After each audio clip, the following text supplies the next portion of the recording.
శ్రీ మహాగణాధిపతయే నమః. ఈరోజు మనం 2022వ సంవత్సరం డిసెంబర్ నెల రాశి ఫలాల్లో భాగంగా మీనరాశి వారికి ఈ మాసం ఎలా ఉంటుంది అనేటువంటి అంశం గురించి తెలుసుకుందాం. మీనరాశి అనగానే పూర్వభద్ర నక్షత్రం 4వ పాదం, ఉత్తరాభద్ర నక్షత్రం 1, 2, 3, 4 పాదాలు, రేవతి నక్షత్రం 1, 2, 3, 4 పాదాలుకి చెందిన వారందరినీ కూడా మీనరాశి జాతకుల కింద పరిగణిస్తాం. ఎవరికైతే జన్మ తేదీ, జన్మ నక్షత్ర వివరాలు తెలియవో వారు చేయవలసిన పని ఏంటంటే మీ పేరులోని మొదటి అక్షరాన్ని కాస్త గమనించండి. ఆ మొదటి అక్షరం గనక ది, దు, శం, ఛ, ధ, దే, దో, చ, చి అనేటువంటిది గనక అయ్యుంటే మీరందరూ కూడా మీనరాశి జాతకుల కింద పరిగణించబడతారు. ఉదాహరణగా చెప్పాలంటే దివ్య, దుష్యంత్, శ్యామసుందర్, ఝాన్సీ, ధావన్, అలాగే చంద్ర, చంద్రశేఖర్, చిన్న ఈ పేర్లు కలిగిన వాళ్ళందరూ మీనరాశి జాతకుల కింద పరిగణించడం అనేటువంటిది జరుగుతుంది. ఇక ఈ మీనరాశి జాతకులకి ఈ మాసం అద్భుతమైనటువంటి శుభ ఫలితాలు గోచరిస్తున్నాయి. ఒక్క రాహుగ్రహ ప్రభావం తప్ప, అలాగే కేతుగ్రహ ప్రభావం తప్ప మిగిలిన అన్ని గ్రహాల యొక్క అనుకూలత చాలా బాగుంది. కనుక ఏ రకమైనటువంటి వృత్తి, ఉద్యోగ, వ్యాపార వ్యవహారాలు చేసేటువంటి మీనరాశి వారైనా కూడా ఈ మాసం అద్భుతమైనటువంటి శుభ ఫలితాలను సాధిస్తారు. అయితే 2023 జనవరి నుంచి ఈ మీనరాశి వారికి ఏలినాటి శని అనేటువంటిది ప్రారంభమవుతోంది. ఈ ఏలినాటి శని జనవరి నుంచి స్టార్ట్ అయ్యేటప్పుడు ముందుగానే ఈ విషయాన్ని ఎందుకు మీకు తెలియచేయటం అనేటువంటి అంశాన్ని మీరు కాస్త ఆలోచించండి. ఎందుకు తెలియచేస్తున్నామంటే మరి ముఖ్యంగా చేయవలసినటువంటి ముఖ్యమైన పనులు, చేపట్టవలసినటువంటి ముఖ్యమైన ప్రాజెక్ట్సు, కుటుంబపరమైన అంశాల్లో కానీ, వృత్తి, ఉద్యోగ, వ్యాపారపరమైన వ్యవహారాల్లో కానీ జనవరి 18వ తారీఖు లోపలే మీరు అన్ని నిర్ణయాలు తీసుకునేటట్లయితే మంచి శుభ ఫలితాలని పొందగలుగుతారు. కాలం చాలా అనుకూలంగా ఉంది. ఒక రకంగా చెప్పాలంటే 12 రాసుల్లోకి అద్భుతంగా ఉన్న రాసుల్లో ఈ మీనరాశి వారిని చెప్పవచ్చు. అయితే ఇక్కడ ఒక చిన్న సందేహం వస్తుంది. సహజ సిద్ధంగానే మంచి శ్రమజీవులైనటువంటి మీనరాశి వారు, కష్టే ఫలి అని నమ్మేటువంటి మీనరాశి వాళ్ళు, కృషితో నాస్తి దుర్భిక్షం అంటే కష్టపడితే ఏ రకమైనటువంటి దుర్భిక్షాలు, క్షామాలు ఇటువంటివేవి ఉండవు, చక్కగా ఫలవంతంగా ఉంటుందనేటువంటి విషయాన్ని నమ్మే మీనరాశి వారికి ఈ మాసం అనుకూలంగా ఉంది. ఏలినాటి శని ప్రారంభమయ్యేటట్లయితే మాత్రం కొన్ని ఇబ్బందులు వచ్చే అవకాశాలు ఉంటాయి. అంటే అకాల భోజనం, అకాల నిద్ర, అలాగే నిత్య కలహం, పనుల్లో ఆటంకాలు, మానసిక ఆందోళన, అలజడి, కుటుంబంలో కానీ, బంధుమిత్రుల్లో కానీ, జీవిత భాగస్వామితో కానీ విభేదాలు ఏర్పడటం, ఇవన్నీ ఈ ఏలినాటి శని టైంలో వచ్చే అవకాశాలు ఉన్నాయి. అవి వచ్చే లోపలే ముందుగా పనులు చేసుకోవటం అనేటువంటిది ఈ మాసం మీనరాశి వారిని చెప్తున్నటువంటి ముఖ్యమైన అంశం. అంటే మన పెద్దవాళ్ళు చెప్తూ ఉంటారు, దీపం ఉండగానే ఇల్లు చక్కబెట్టుకోండి. అంటే మంచి వెలుతురునగానే, మన దశ బాగున్నప్పుడే, మనకి టైం బాగున్నప్పుడే మంచి పనులు కనుక చేసేటట్లయితే మీరు ఇబ్బంది లేకుండా ఉంటారనేటువంటి అంశాన్ని దృష్టిలో పెట్టుకొని మాత్రమే ఈ అంశాలను మీనరాశి వారికి తెలియజేయడం జరుగుతోంది. అయితే ఏలినాటి శని విషయంలో కూడా మీనరాశి వారు అంత ఇబ్బంది పడాల్సిన అవసరం లేదు. సహజ సిద్ధంగానే మీకు దైవానుగ్రహం ఉంటుంది. పెద్దల యొక్క, గురువుల యొక్క, దైవం యొక్క అనుగ్రహం ఉంటుంది. నమ్మిన వాళ్ళు వెన్నుపోటు పొడిచినా, కుటుంబ సభ్యులు తక్కువ చేసి చూసినా, ఎవరి నుంచి సహాయ సహకారాలు లభించకపోయినా దైవం నుంచి మాత్రం మీకు సహాయ సహకారాలు లభిస్తాయి. మీరు నమ్ముకున్న ధర్మం నుంచి సహాయ సహకారాలు లభిస్తాయి. న్యాయం, ధర్మం ఇటువంటి వాటిని ఏదైతే మీరు నమ్ముతారో త్రికరణ శుద్ధిగా అవే మిమ్మల్ని కాపాడటం అనేటువంటిది తప్పనిసరిగా జరుగుతుంది. ఇక ఈ మాస ఫలితాల్లోకి వచ్చేటట్లయితే ఆర్థికాభివృద్ధి చాలా బాగుంది. 2 లేదా 3 మార్గాల ద్వారా ధనాదాయం రావడం అనేటువంటిది జరుగుతుంది. నూతన గృహ ఆభరణాలు, భూవసతి ఇటువంటివి ఏర్పాటు చేసుకోవడం అనేటువంటిది జరుగుతుంది.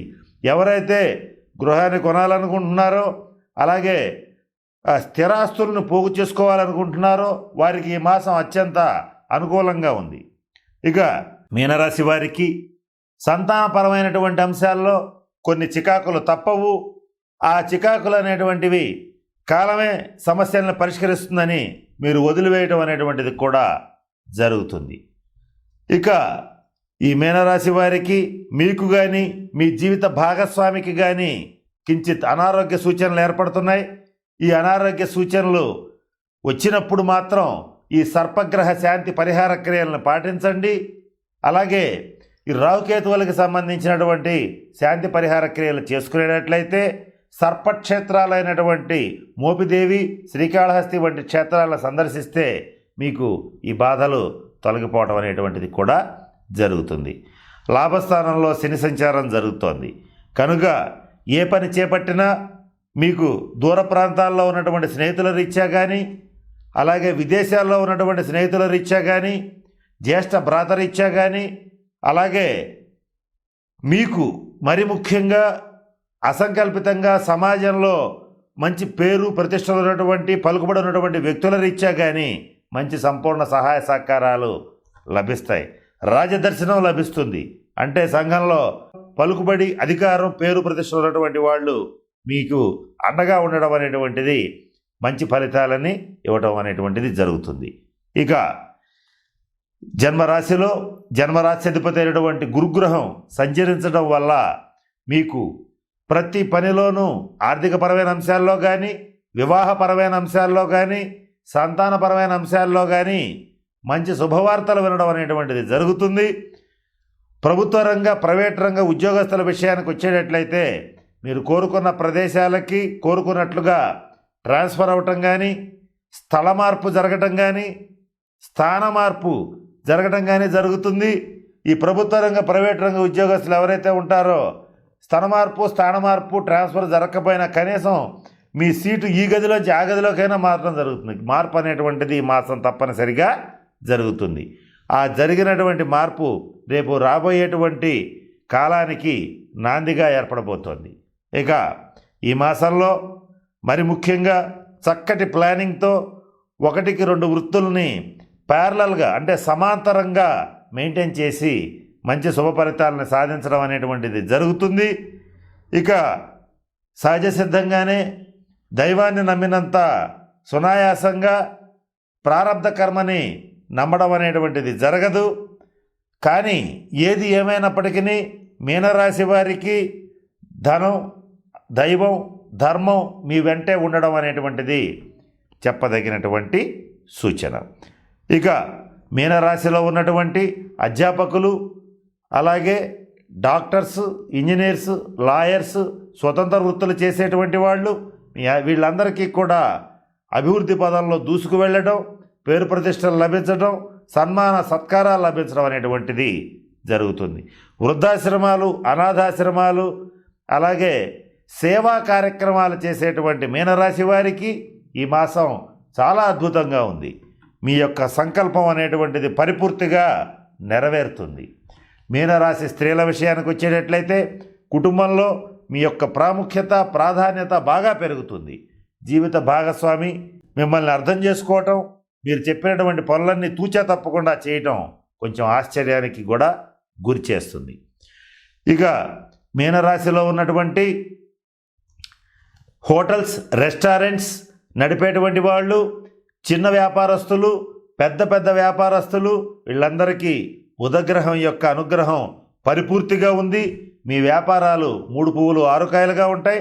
టర్నోవర్ పెరుగుతుంది. లాభాలు కూడా బాగా పెరగడం అనేటువంటిది జరుగుతుంది. మరి ఆర్థికంగా ఇంత బాగున్నప్పుడు, ధనం ఇంత బాగా వచ్చి పడుతున్నప్పుడు మరి ధనం నిలబట్టలేదే అనేటువంటి ఆందోళన మాత్రం మీకు ఏర్పడుతుంది. దీనికి కారణం ద్వితీయ స్థానంలో ఉన్నటువంటి రాహుగ్రహ ప్రభావం అని చెప్పడంలో ఏమాత్రం సందేహం లేదు. వచ్చినటువంటి డబ్బు ఎక్కువగా ఎలా వస్తుంది అంటే నారికేళంలోకి నీరు వచ్చినట్టుగా ధనం వస్తుంది.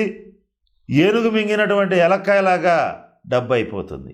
ఇది చాలా ఆశ్చర్యానికి మిమ్మల్ని గురి చేస్తుంది. ఇటువంటి ఇబ్బందులు కలగకూడదంటే మీనరాశి వారు ముఖ్యంగా ఒక చిన్న పరిహారాన్ని పాటించండి. అదేమిటంటే మీకు ఇష్టం ఉన్నా ఇష్టం లేకపోయినా గురువు యొక్క అనుగ్రహాన్ని సంపాదించుకోవాలంటే నేను చెప్పబోయేటువంటి చిన్న పరిహారాన్ని చేయండి. మీ ఆర్థిక స్థితిరీత్యా మీరు ఎంతో కొంత బంగారు ఆభరణాలని ధరించండి. కనీసం ఒక చిన్న గోల్డ్ రింగ్నైనా ధరించేటట్లయితే గురువు యొక్క సంపూర్ణ అనుగ్రహం మీకు లభించి ఆర్థికపరమైన అంశాల్లో, సంతానపరమైన అంశాల్లో, వివాహ సంబంధమైనటువంటి అంశాల్లో శుభకార్యాలు అనేటువంటిది చేయగలుగుతారు. ఇది కూడా గురువారం నాడు మంచి నక్షత్రంలో కనుక ధరించేటట్లయితే మరిన్ని శుభ ఫలితాలను పొందడం అనేటువంటిది జరుగుతుంది.